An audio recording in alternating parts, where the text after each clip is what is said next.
En diciembre de 1967, Isabel, una joven chilena de 24 años, llega a París junto a su marido, Martín, para cursar estudios becados en la Sorbonne. Decidida a convertirse en escritora, se sumerge en la literatura francesa, pero también en la ciudad donde los jóvenes se toman las calles alzando consignas por un mundo nuevo, un mundo mejor. Y desde esa distancia fría y estimulante, Isabel también recuerda el Santiago de los 60 y su propia actuación en primera línea en los cambios de conducción en la Pontificia Universidad Católica. En París, lluvia, café, vino, cigarro y la música de François Hardy y Serge Gainsbourg. En Santiago, el calor, el Festival de Viña y la voz de Gloria Benavides. En Chile gobierna Frei Montalva, en Francia De Gaulle. Y el mundo entero presencia la masacre de la guerra de Vietnam.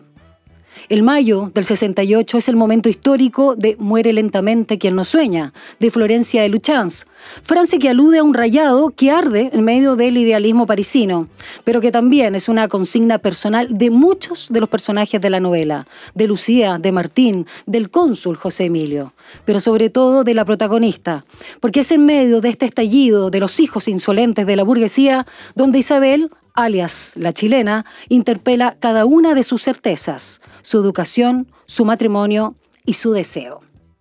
Y esta tarde en Frecuencia Literaria estamos con Florencia de Luchans, escritora, autora de Esa vida que imaginamos, ganadora del Fondo de Creación Literaria del año 2016 y en 2020 Más allá de nuestros días. Muere lentamente quien no sueña, publicada por Planeta, es su tercera novela.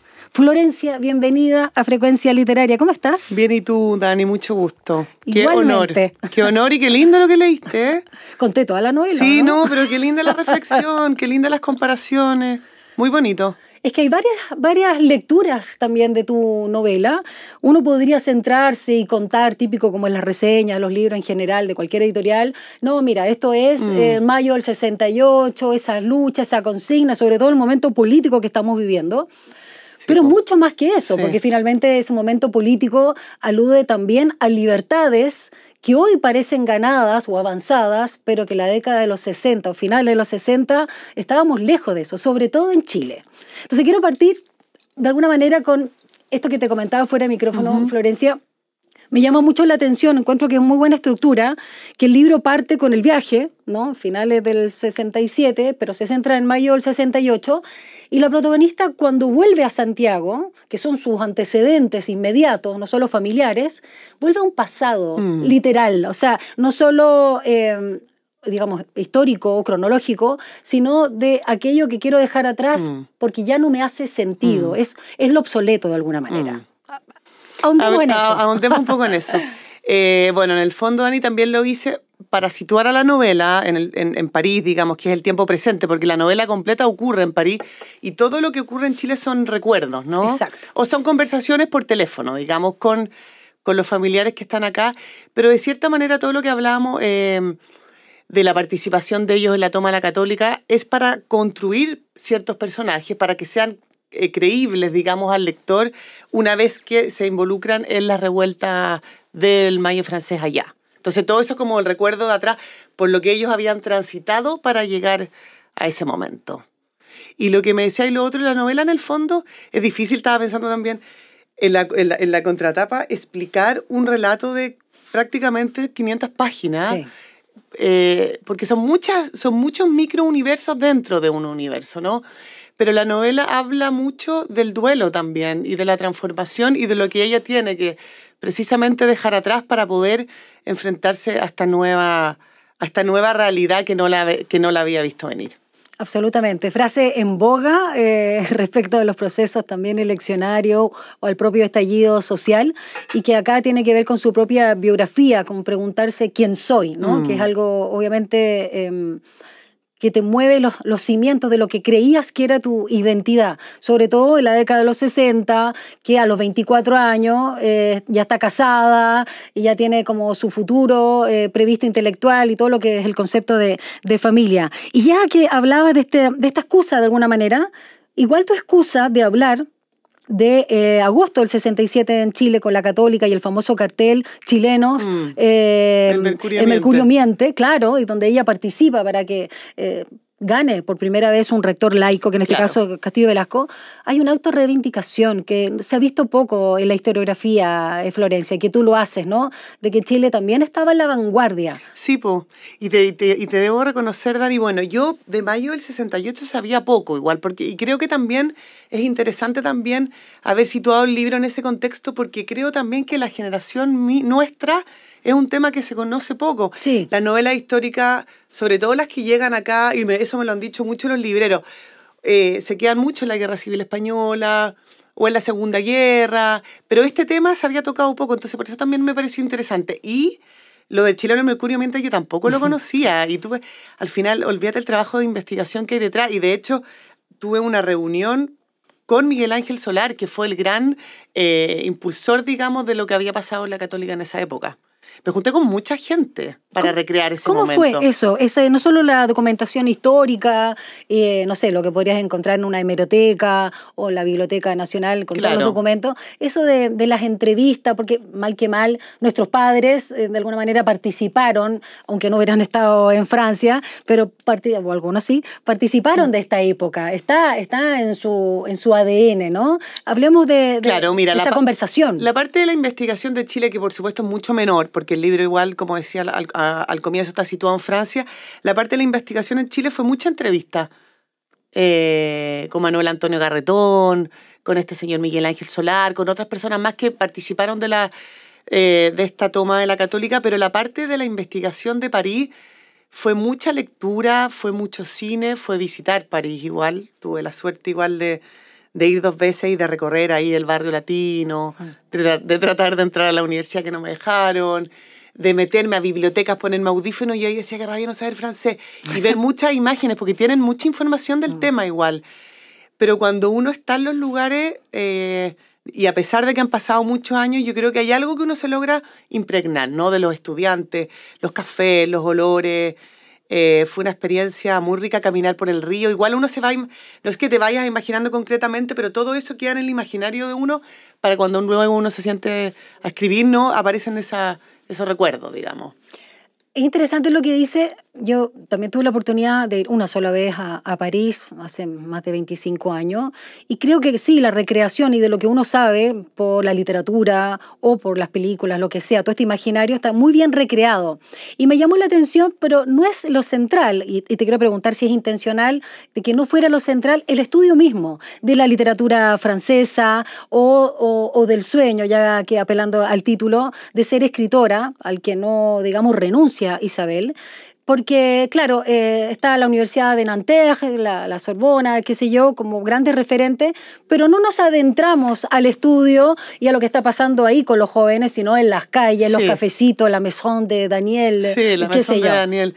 Mira, lo hice un poco a propósito, porque creo que ese mundo universitario está bastante recreado y supuestamente en este momento las universidades están en paro, entonces igual hay un momento en que no hay clase, y finalmente la historia o la columna vertebral de esta novela es la historia de amor que no ocurre en el aula, digamos, que ocurre en privado, en la casa o a escondidas en el café. Entonces finalmente esos escenarios tuvieron mucho más protagonismo que las salas de clases, que de repente yo igual me cuestioné si hacía falta, pero por otro lado es tan entretenido que uno se empieza a entusiasmar y te puedes ir a una cantidad de ramas, pero igual hay algunas escenas en que hay unos debates, ¿te acordás? Que hablan de Cuba, de lo que está pasando, pero obviamente que no es el corazón, porque el corazón está en la historia de ellas, que no es en el aula. De Lucía e Isabel, ya vamos a adentrarnos. Sí. Quiero preguntarte también, yo no te he leído antes, Florencia, nombraba, ¿no? Tú otros títulos, Se sabía que imaginamos, y Más allá de nuestros días. Y pensando en esos libros, Nueva York y Madrid, aunque en menor medida, pero igual está presente, y ahora París, con Muere lentamente quien no sueña. ¿Es consciente también esa búsqueda de otros parajes, de otras culturas, del chileno o la chilena en el extranjero, donde quizás es ahí donde nos permitimos más cosas? Sí, también me lo he cuestionado, porque como bien dice, es Nueva York y es Londres, en realidad, porque es la batalla de Inglaterra, en esa vía que imaginamos. En más allá de nuestros días es Santiago de Chile, en una familia de abogados, Y te reconozco que en mi proceso creativo me interesa muchísimo más lo que está ocurriendo afuera. A mí me gusta mucho Chile, digamos, pero lo encuentro bastante aburrido igual. O sea, seamos sinceros. Seamos sinceros, lo encuentro muy aburrido, estamos muy lejos y me parece mucho más interesante escribir en el mundo, digamos, pero también es un acto digamos, no solo de estimulación, sino que de atrevimiento, digamos, de osadía, que es bastante grande igual, porque si bien yo he estado en París, ni siquiera hablo francés, o sea, hay que atreverse igual. Bueno, yo creo que la novela entera es un acto de fe enorme, ¿eh? Yo pensé que hablaba francés porque además nos regalabas algunas frases sin traducción y yo decía, más o menos entiendo. Hay una palabra que se me fue. Hay algunas que lo que pasa es que esas frases eran como las consignas más escuchadas y también lo encontré bonito decirlas en el idioma original, pero no hablo poco francés. Pero me gusta mucho salirme un poco de mi zona de confort, por así decirlo, y atreverme de escribir de historias que no conozco, porque me gusta mucho investigar también, de inventar, digamos, o recrear escenarios que no he habitado. Yo creo que precisamente el desafío del escritor es salirse de uno mismo, en la medida que se pueda o en todo, digamos. Fuera de micrófono comentábamos de algunas amistades, ¿no? de escritoras en común, amigas y que han pasado, por supuesto, por acá por el programa, y hablamos del ensayo de la ternura, ¿no? Que es un libro, la verdad, que también llama la atención solo por poner en el análisis, ¿no? En la palabra, en el verbo, algo que a veces nos cuesta entender y hay gente que rechaza, que es la ternura. Y quiero detenerme en tu libro, que es una novela, no un ensayo, pero donde la libertad y el deseo son primordiales, ¿no? Son fundamentales. ¿Y cuánto sientes que se ha ahondado, sobre todo respecto a la libertad y el deseo femenino?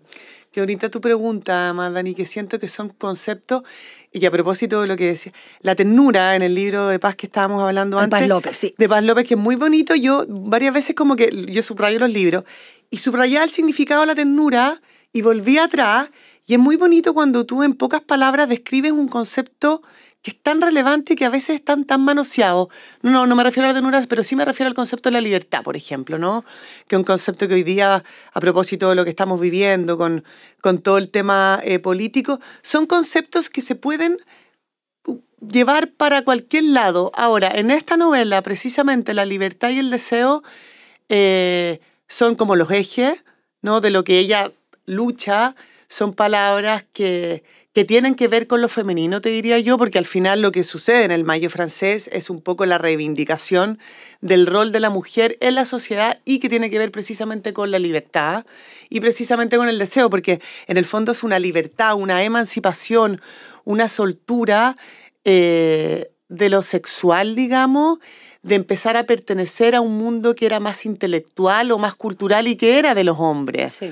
Yo he mencionado mucho, también los menciono en el libro, a la figura y a la pareja de Simone de Beauvoir y Jean-Paul Sartre, sí, que son unos intelectuales que participan de este momento histórico. Ellos no solamente tienen revistas, hablan de los temas, participan en la calle, reparten panfletos, y la Simone de Beauvoir es como la caracterización de la mujer libre en ese momento, ¿no?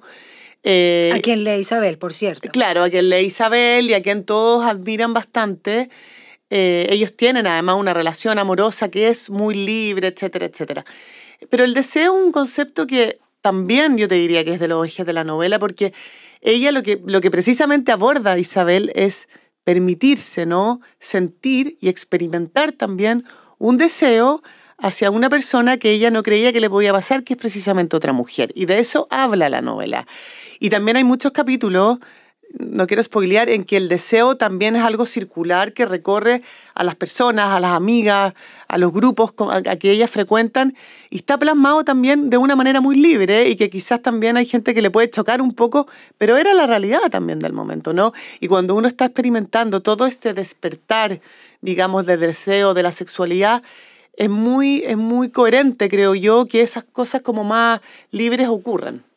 Respecto a lo que mencionabas de la protagonista Isabel y cómo se enamora de Lucía, que además es española, vive hace mucho tiempo, criada en París, pero es andaluza, que no es menor también para la idiosincrasia chilena. Sí, me gustó mucho algo que escribiste y creo que no había notado nunca en un autor o autora, de reconocer de esas cosas como difíciles de asir, como es la energía de la voz. Más allá de una belleza física o de una singularidad, como una cicatriz en la ceja, de una personalidad, etcétera, que obviamente son cosas que nos puede parecer muy atractivo, la voz. Sí. Y tú lo escribes tal cual, explícitamente. Te lo digo porque me pasó alguna vez enamorarme de alguien solo por el tono de voz. Sí, porque yo encuentro que las voces la energía que hay ahí. Sí, qué lindo eso que rescataste. Tienen una fuerza, tienen muchas cosas. Claro, Lucía, y de hecho en la primera página, Lucía arranca la descripción de ella con la cicatriz. No sé por qué se me ocurrió eso, pero también quería, en el fondo, recrear una mujer, obviamente, que con cierta belleza, pero no perfecta, y eso lo digo al comienzo, pero la voz era un tema que a ella, además, a Isabel, como que hay algo que la atrapa mucho. Y también la construcción de Lucía, como tú decías, Dani, y esta cosa andaluza, porque los españoles también tienen muchas características, digamos, y los andaluces, y en esa época eran un pueblo muy conservador. Entonces también cuento un poco de la familia de Lucía para hacer el contrapeso de que incluso eran mucho más tradicionales de lo que son la familia de Isabel en Chile. Sí. Uno se imagina también a los españoles y a los europeos mucho más libres, pero no necesariamente. Entonces también es interesante cómo Lucía, a pesar de su familia de origen, conduce, ¿no?, su vida con soltura, y no sé si con soltura, pero con mucha convicción. Paco y Chichi, ¿no? Paco y... Chichi. Era la madre, me parece que sí. Es muy simpática la mamá. Sí, no, es muy simpática. Son muy divertidas y de hecho uno como que se las imagina. Hablamos de la voz literal, como timbre, como vibración. Pero si hablamos de la voz como la expresión del propio ser, también es bien importante en Isabel, que la está buscando, porque al inicio, más allá de que haya estado en la primera línea, estaba muy, acá en Chile, digamos, con el tema de la católica, estaba muy bajo el alero, voy a decirlo, de la figura de Martín, ¿no?, que participaba activamente y lo sigue haciendo durante toda la novela, en las luchas sociales y todos estos movimientos estudiantiles. Pero da la sensación de que es él quien la mueve. Y ella se siente al principio en todas estas conversaciones, en café, en la Maison de Daniel, y todos estos encuentros con otros jóvenes españoles, argentinos, qué sé yo, y franceses, un poquito como fuera de, no encontrándose. Y su voz no pasa solo por el deseo y la libertad, sí también, pero es lo que le permite a ella también, con sus lecturas, encontrar su lugar y preguntarse algo que a lo mejor nadie se pregunta mucho, que es muy importante. ¿Qué mujer soy? ¿Qué hombre soy? ¿Qué persona soy? Da lo mismo la condición de género, pero finalmente ¿quién soy?, ¿no? Y ella se hace esas preguntas a sus 24 o ya 25 años allá. Claro, lo que pasa es que también yo creo, Dani, lo hice a propósito, como cuando uno es pareja durante un tiempo, uno tiende, yo creo que es natural, no estoy haciendo una opinión que es mala o buena, a fundirse, ¿no?, con el otro. Sobre todo cuando tienes una pasión muy potente, en este caso, que es, digamos, un interés social. Entonces, a ella le ocurre que una vez llegando a París, luego de un camino enorme de sacrificio, porque de estudio, era un sueño que ella tenía que le costó, y ella lo hizo mucho, aprender otro idioma, conseguirse la beca y todo. Una vez que ella llega a París a cumplir su sueño con la persona que ama, o sea, el escenario es totalmente positivo, se empieza de cierta manera a desdibujar de él. Ya como a desdibujarse y a desencadenarse de él y a separarse. Y de eso precisamente se trata la historia. Y eso duele mucho, porque te empiezas a dar cuenta que quizás no, que quizás este es mi camino, pero no sé si con él, porque me estoy dando cuenta que parece que hay otro camino. Martín, ¿sientes que representa, no sé si es el hombre de su momento, o sea, un hijo de su época, o también es extrapolable a 2025 un Martín? Porque sentí, no sé si es que el masculino no ha avanzado mucho o encarnado en hombre, no como energía, porque está en cuestionamiento lo que es nuestra energía masculina en general, pero siento que Martín igual es súper honesto y súper real como personaje, digamos, no me parece atemporal, pero no sé cómo lo concebiste. Mira, era difícil, Dani, como la construcción de Martín tenía que hacer, porque la historia precisamente, ya que ya lo hemos hablado, es ella al enamorarse de una mujer, estando supuestamente en pareja y enamorada, ¿Cómo lo separo y por qué le ocurre eso? Entonces había que construir a un hombre, que era Martín, lo suficientemente atractivo para ser creíble, digamos, atractivo con todo lo que eso implica, de que ella se hubiera enamorado de él, pero algo también tenía que fallar, digamos, en ese amor para que ella se distancie. Entonces, esa construcción tampoco era tan fácil. Lo que opina Martín, lo que piensa Martín, lo que hace Martín, si yo lo llevaba, digamos, a un extremo en que lo hacía poco inteligente, digamos, poco atractivo, era muy fácil esa separación. Claro, entiendo. Entonces, en términos dramáticos, yo perdía mucho. Entonces, ese equilibrio creo que está bien logrado, porque yo creo que Martín es un hombre, y para responder tu respuesta, súper interesante, igual, un hombre inteligente, un hombre muy apasionado también. Y yo creo que esa pasión, creo que quizás hoy día es más frecuente en los hombres, no sé si tanto en esa época, creo, pero sí yo creo que es una construcción de un masculino que funciona, digamos, a pesar de que las protagonistas son ellas. Sin embargo, creo que hay personajes masculinos en la novela, como el Flaco y como el Cónsul, que son fascinantes. Fascinantes. Sí. Para mí eran mis favoritos. Totalmente. Y de hecho, me adelantaste la pregunta. Bueno, vamos a ir a la música ahora, pero para hablar de estos personajes masculinos que sí, que de alguna manera uno es como contracara, pero es cómplice, que es el hermano, el mellizo, el Flaco, Claudio, pero también obviamente J.E. o José. Claro, J.E., José Emilio, y J.P., Jean-Pierre, que es su pareja, que es una suerte también de refugio, ¿no? Para ella, y un alivio, y poder relajarse en ese París con el momento que ella está atravesando. Vamos a seguir conversando con Florencia de Luchans, acá en Frecuencia Literaria, sobre su reciente novela. Miren qué lindo el título. Yo creo que es como un mantra, ¿no? Algo que uno podría repetirse o estar consciente. Muere lentamente quien no sueña. Ya te voy a preguntar de dónde se recoge literalmente esa frase, que en el libro es parte de un rayado. Vamos a la música, ya que estamos muy franchutes. Vamos con esta versión que, mira, a lo mejor tú esta canción la conoces cuando en el disco AM Javiera Parra cantó varios clásicos de la música ochentera, y esta es Joy Dassin, que es A Toi.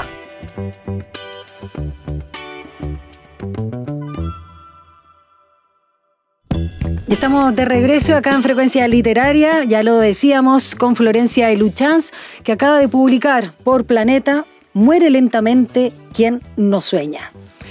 Hablábamos de personajes masculinos bien interesantes, muy queribles. Tú me comentabas, Florencia, por ti, no solo Martín, que diríamos que es como el protagónico en el sentido también de con quien se inicia, no necesariamente termina, pero inicia la novela, y su relación con Isabel, la chilena, la protagonista.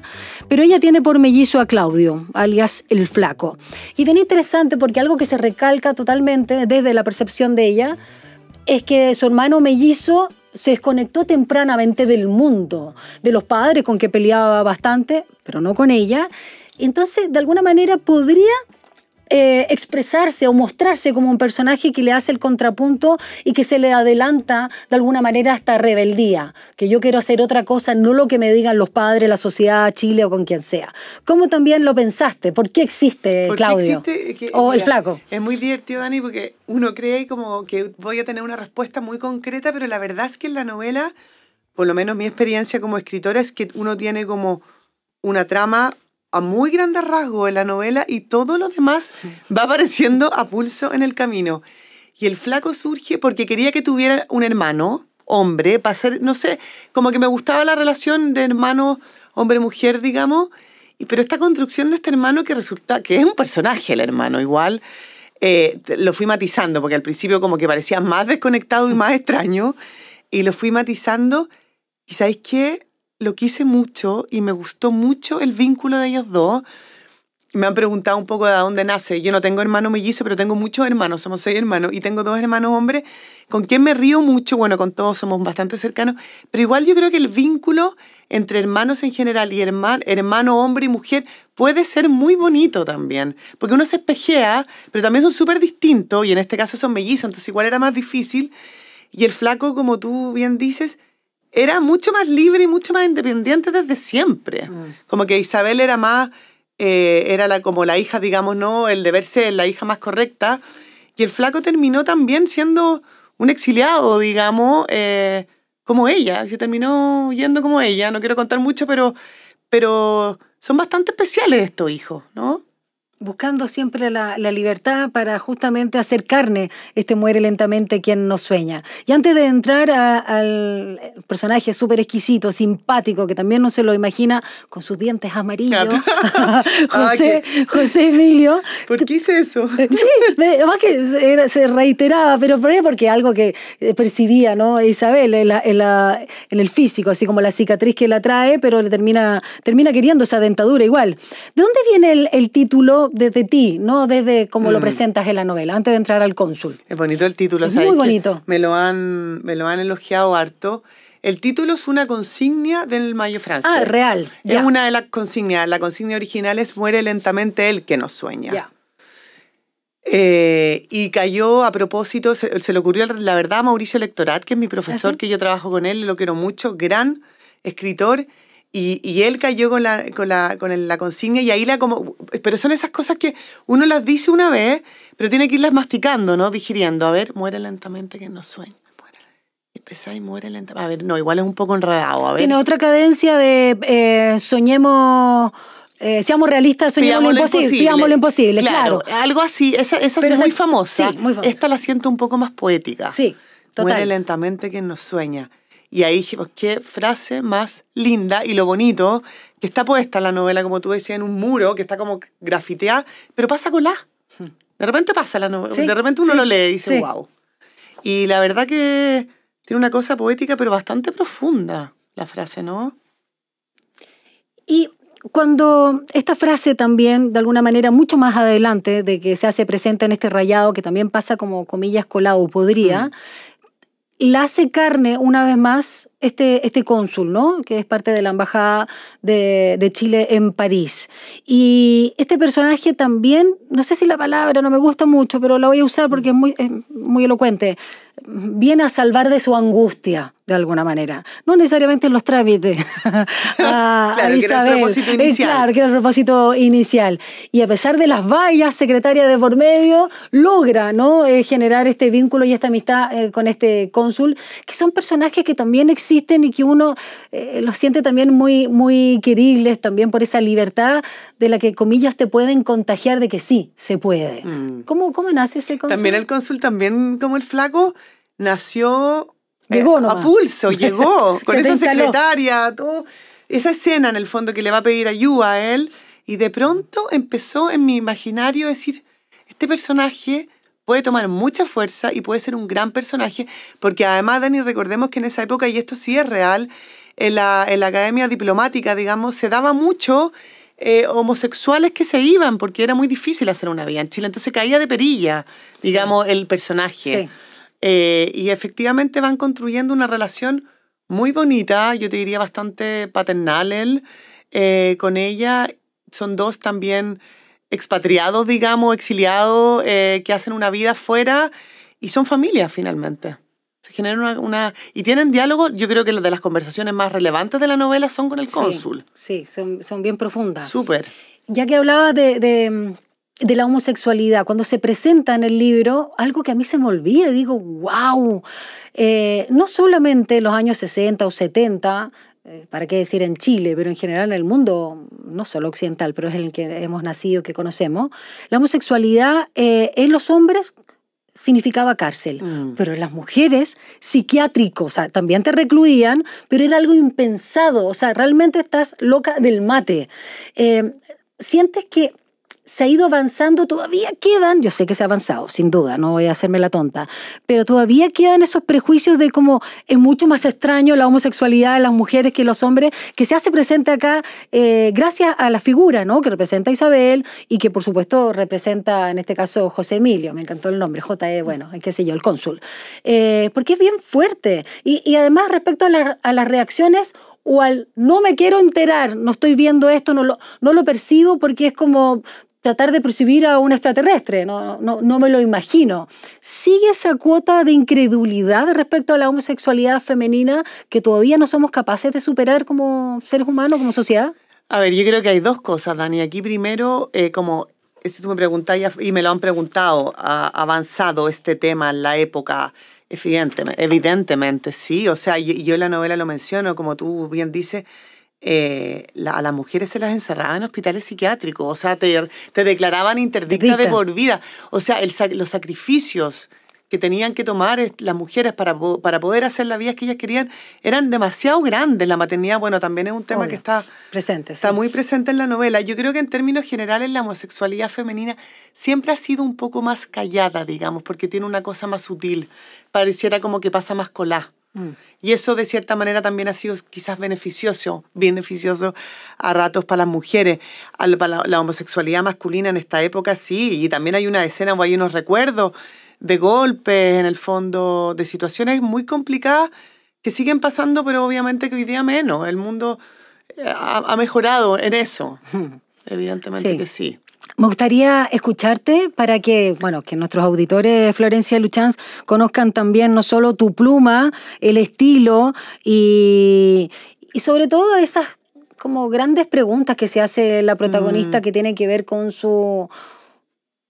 el adoctrinamiento que todos tenemos y cuánto nos hace sentido, cuánto nos deja de hacer sentido en distintos momentos de su vida. Ella tiene recién 24 o 25 años, mientras pasa la novela, recuerdo que el cónsul le dice, ella habla de su juventud como algo pasado, porque claramente hay un punto de inflexión en ese primer cuarto de siglo que ella está habitando. Y esas preguntas, esa sensibilidad, esa forma también de vincularse con Lucía desde una vulnerabilidad donde uno se siente segura, es bien exquisita. ¿Qué nos vas a leer? Mira, voy a leer un fragmento que encontré ahora en la pausa conversando contigo, que creo que resume muy bien el corazón, digamos, de la novela. Dale. Dice, tengo 24 años, estoy casada con un hombre que se fue a vivir a otro continente y amo a una mujer. Lucía se ha transformado en una posibilidad que al parecer siempre estuvo escondida. Y su aparición ha sido un punto de inflexión, un momento que llega así, sin aviso, como la muerte o la conversión. Interesante la palabra muerte, que también está presente en el título, aunque otro sentido, pero eso de la conversión cuando hablábamos del duelo, porque la muerte, ¿no? La muerte de esa vida pasada que tú planteabas al inicio de la conversación, Florencia, respecto a Martín. Y creo que lo que más nos cuesta aceptar es la muerte de una forma de vida, de cómo uno se sitúa. Acá Isabel dice, aquí transcribí parte de tu novela, dice, me invade una nostalgia profunda, una sensación de duelo, de pérdida por la vida, por la pareja, por la certeza de un amor que ya fue. Esto me parece súper interesante más allá de cualquier opción que uno tenga en la vida, ¿no? Sí, cualquier término de relación. Como también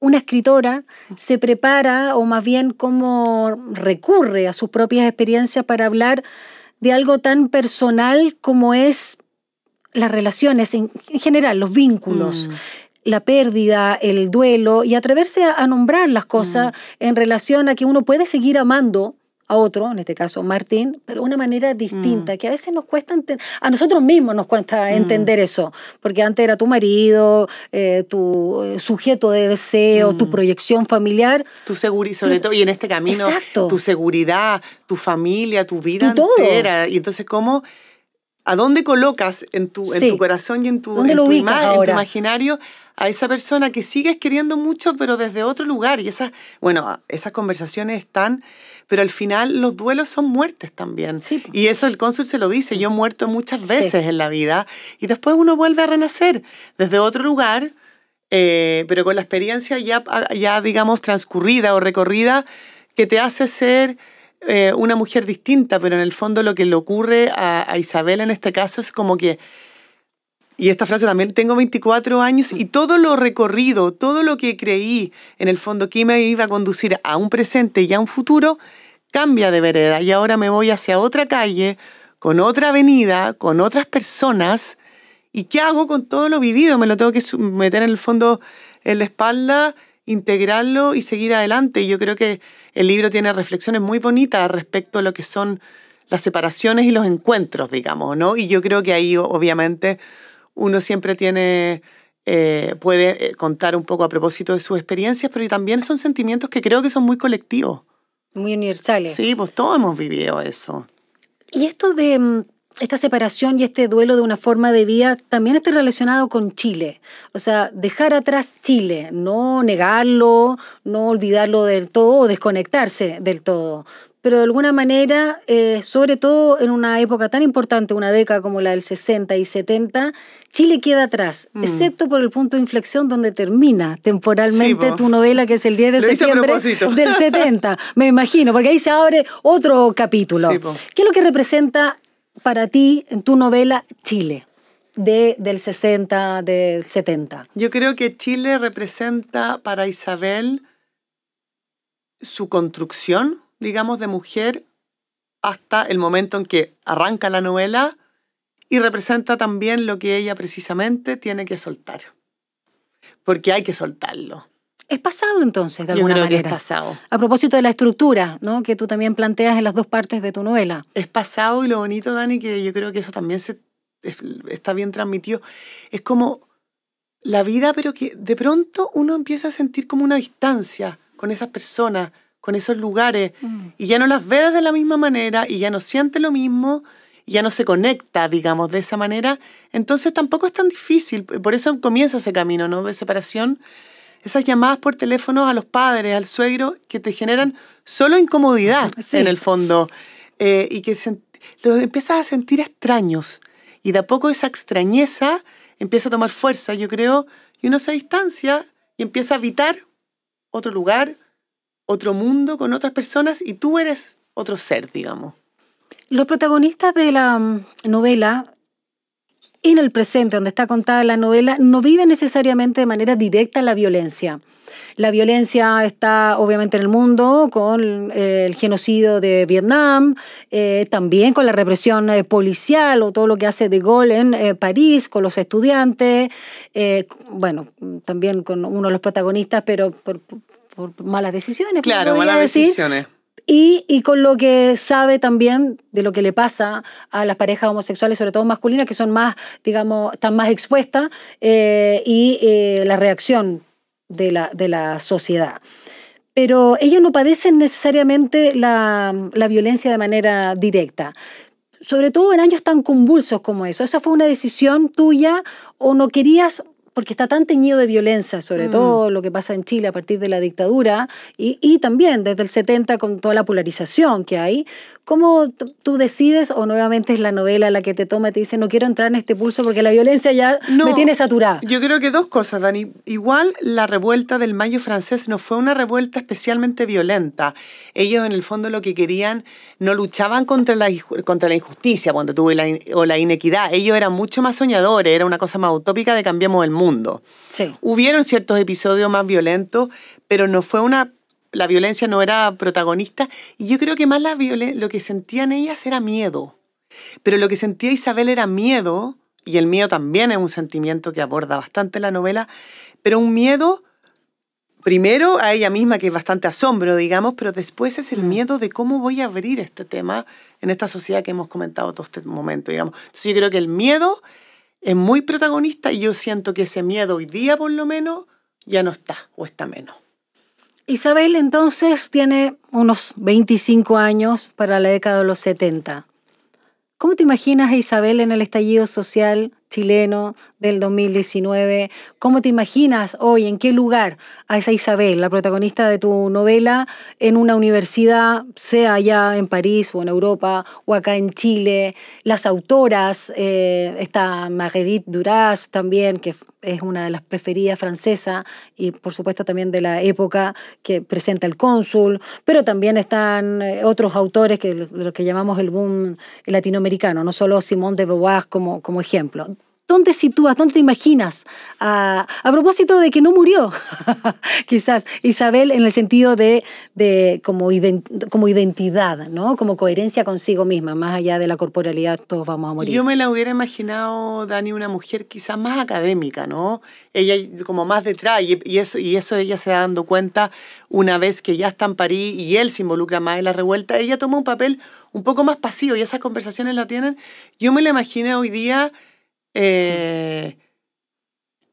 es una especie de alter ego. Quizás a mí lo que me hubiese gustado ser, quizás yo, una profesora de la Universidad de Chile o una escritora, y su voz, digamos, y su pasión está más conducido por ese lado que más activista. Quizás Martín me lo hubiera imaginado más en lo que sucedió en octubre, digamos, que también es comparable un poco a la toma a la católica. Yo creo que ahí hay una cosa que sí se puede comparar. Y ella, yo creo que en ese lugar siempre lo acompañó un poco más. Sí, ¿cierto? claro. Era como que lo acompañaba, pero yo a ella me la imagino más académica. Y más intelectuales, de Sí, soporte. claro. Y respecto a los tópicos de tu escritura, no siempre se repiten, pero uno tiene un imaginario, los escritores suelen tener un imaginario. Hablábamos de situar en el extranjero, ¿no? Lo decíamos Nueva York, Londres, también un poco Madrid y acá fuertemente París. Las parejas, que independiente de las formas, de las edades, ¿qué rol juegan las parejas dentro de tus libros, de tus historias? Los vínculos propiamente tal, sobre todo erótico y afectivo, como dicen, encanta como dicen los chicos, sexo afectivo. Son muy protagonistas, obviamente que si tú me haces una prueba así como grandes rasgos, a mí me interesa hablar del ser humano y de la complejidad de sus vínculos, pero igual uno inevitablemente, o a propósito también vuelve a la pareja, y en mis 3 novelas los protagonistas han sido parejas. Lo que pasa es que solo en la segunda el conflicto no era de pareja, el conflicto tenía que ver con uno de los hijos. Pero creo que el conflicto de pareja igual es algo demasiado relevante y demasiado fascinante también, porque es demasiado indescifrable. Y yo creo que sí, yo creo que siempre va a ser de cierta manera protagonista. Y hoy siente que estamos cambiando nuestra forma de percibir la pareja, y no solo con los juegos de roles, sino de cómo también estamos más conscientes de las dinámicas. Mira, ¿sabes lo que siento, Dani? Honestamente es una cosa mucho más profunda. Creo que, bueno, depende de la generación. En mi generación, yo tengo 44 años, creo que las parejas que funcionan y que están juntas es porque quieren. Hoy día igual hay una libertad, digamos, y hay un permiso para poder permitirse ser feliz, que es algo que quizás es demasiado complejo y ambiguo, pero no, porque al final yo creo que las parejas hoy día son mucho más auténticas, ¿no? Los matrimonios, por lo menos de mi generación, que están juntos es porque funcionan y se quieren. Si no, uno busca más alternativas. Yo creo que ya nos hemos dado cuenta que no tiene ningún sentido, ¿no? Quedarse en un lugar que no funciona, porque eso tiene muchos coletazos para uno y para el resto del grupo que a uno lo rodea. Entonces yo creo que tú me preguntas como la pareja, yo creo que la identidad, el ADN, por así decirlo, de la pareja ha mejorado muchísimo por esto de la autenticidad. ¿Vas a seguir en la misma línea? Hay algo que yo sé, yo siempre soy ansiosa, así que siempre pregunto lo mismo. Estamos hablando, profundizando sobre un libro, hoy Muere lentamente quien no sueña, pero yo ya estoy pensando en el siguiente libro de leer. Me imagino que sí. Estoy pensando, Dani, en el siguiente y de repente cuando uno ya como que le toma la mano, ya tercer libro, uno se empieza a atrever, ¿no? A hablar. Y yo la verdad que yo tengo una historia también, bueno, todos tenemos historias, pero yo tengo una historia familiar bien particular porque vengo de 2 polos, digamos, de una familia por el lado de mi padre, no sé si más tradicional, pero podría ser la palabra, en términos políticos me refiero, ¿no? Ya más de derecha. Y una familia de mi madre, mi abuela que todavía vive, que quiero mucho, de una convicción del socialismo muy de izquierda, fue de hecho muy cercana a Allende, vivieron todo el exilio, mi madre lo vivió. Entonces yo crecí en esta familia donde todos los domingos había discusiones de política, porque mi abuela peleaba con mi papá, mi abuelo que cambiaba de señora permanentemente, todos peleaban y yo escuchaba esto, yo escuchaba. Entonces tengo ganas de recrear, no sé si tan de la línea, a la línea, digamos, ficcional un poco, pero mi abuela fue un personaje súper interesante, que trabajó en Codelco, la frase, el cobre es el sueldo de Chile, ¿sí? Se la acuñan a ella. Entonces tengo ganas de recrear algo y tengo la sensación de que me voy a ir a Argentina, como al año 75, porque se van de Chile el 73 y llegan a Argentina y el año 75 también hay golpe en Argentina. Sí, el 76 en rigor. Ya. El 76, sí. Que fue la Isabel Perón y yo creo que me voy a ir a esa época. Pero tu abuela fue es la que se va, digamos, con tu mamá Ya, parte el periplo allá. Parte el periplo de Chile a Buenos Aires 2 años y de Buenos Aires a París. A París, perfecto. Entonces también ahí está, por supuesto, ahí la relación. Está, claro, y a mí me han preguntado por qué París, porque a propósito de no? esto, es que se quedaron, pues algunos tíos míos se quedaron, se casaron, se separaron, se volvieron a casar, tengo primos, hermanos, tengo sobrinos, ¿cachai? Tengo familia allá, los quiero mucho. O sea, tu próximo libro, sea novela o yo creo cuento, que va a ser una novela grandota también. ¿Podría ser la protagonista tu abuela? Sí, y se llama Isabela. ¿En serio? Mira, sí. Qué linda. Igual que tu hermana. Sí, po. Y la protagonista del libro. Y que tu madre. Muchas Isabel. Bueno, muy entretenido. Tienes una pluma muy ágil, muy amorosa, muy fácil de leer, muy fluida, y además a mí por lo menos me gusta mucho por lo general me gusta que me lo cuente más que la protagonista, que la voz narrativa sea un protagonista. A veces el narrador, digamos, de afuera también puede ser interesante, pero cuando estoy en la cabeza... Sí, a mí también me pasa lo mismo. La primera persona, digamos. La primera persona. A mí me pasa lo mismo. No solo me identifica, se me hace más fácil meterme en ese personaje. Y los diálogos que recreas ahí, que también son bastante dinámicos entre distintos personajes.